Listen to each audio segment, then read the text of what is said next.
पाकिस्तान में सरकार की मुसीबतें लगातार बढ़ती जा रही है। आईएमएफ की शर्तों को लेकर कारोबारी पहले से शहबाज शरीफ से खफा चल रहे हैं, तो अब फार्मा इंडस्ट्री ने भी मोर्चा खोल दिया है। पाकिस्तान सरकार को इस बार फार्मा इंडस्ट्री से कड़ा अल्टीमेटम मिला है। शहबाज शरीफ से 1 हफ्ते में दवाओं के दाम बढ़ाने की मांग की गई है। फार्मा इंडस्ट्री ने पाकिस्तान सरकार से कहा है कि अगर उनकी मांगे नहीं मानी गईं तो दवा की सारी फैक्ट्रियां बंद कर दी जाएंगी। दवा कंपनियों ने अपनी मांग को लेकर पाकिस्तान के वित्त मंत्री और स्वास्थ्य मंत्री को चिट्ठी लिखी है, जिसमें लगातार बढ़ रही पेट्रोल डीजल की कीमत और महंगे होते डॉलर का जिक्र किया गया है।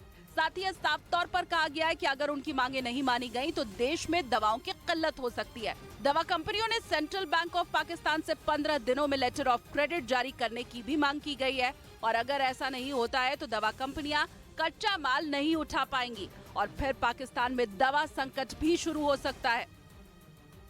कंगाल पाकिस्तान पर डिफॉल्टर होने का खतरा मंडरा रहा है।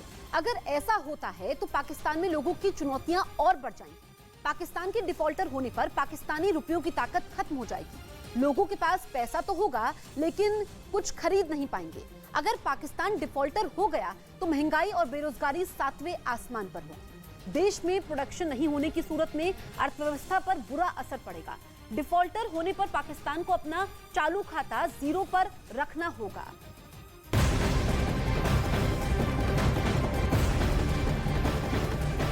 बड़ी खबर, तुर्की में एक बार फिर महसूस किए गए हैं भूकंप के झटके। तुर्की में 4.8 तीव्रता का भूकंप आया है। तुर्की में फिर से भूकंप के झटके महसूस किए गए हैं। बड़ी खबर आपको बता रहे हैं क्योंकि जब भी भूकंप आता है तो उसके बाद आफ्टर इफेक्ट्स भी होते हैं, जैसा कि वैज्ञानिक आशंका जाहिर कर रहे थे। और अभी जानकारी ये मिली है कि 4.8 तीव्रता का ये भूकंप आया है। तो हालांकि जो 4.8 तीव्रता है, जो पहले के तुलना में अगर हम बात करें तो 7.8 तीव्रता का भूकंप आया था, उससे कम है। लेकिन जिस तरीके से तुर्की से जो तस्वीरें सामने आ रही है, क्योंकि अभी भी वहां पर रेस्क्यू ऑपरेशन चल रहा है, कई लोग मलबे में अभी भी फंसे हुए हैं, लोग जिंदगी की जंग लड़ रहे हैं। पाई पाई करके लोगों ने जो आशियाना बनाया था सब कुछ उजड़ चुका है।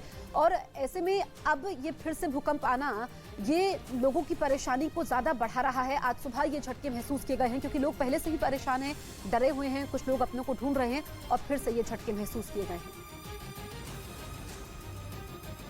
इधर हिमाचल प्रदेश के लाहौल स्पीति में बर्फीले तूफान की चपेट में आने से 2 लोगों की मौत हो गई, जबकि एक आदमी लापता बताया गया, जिसकी तलाश में राहत और बचाव की टीम जुटी है।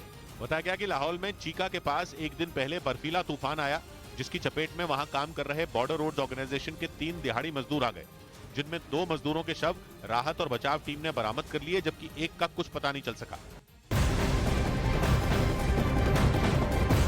बड़ी खबर पेरू से, जहां जमीन खिसकने से 36 लोगों की मौत हो गई है।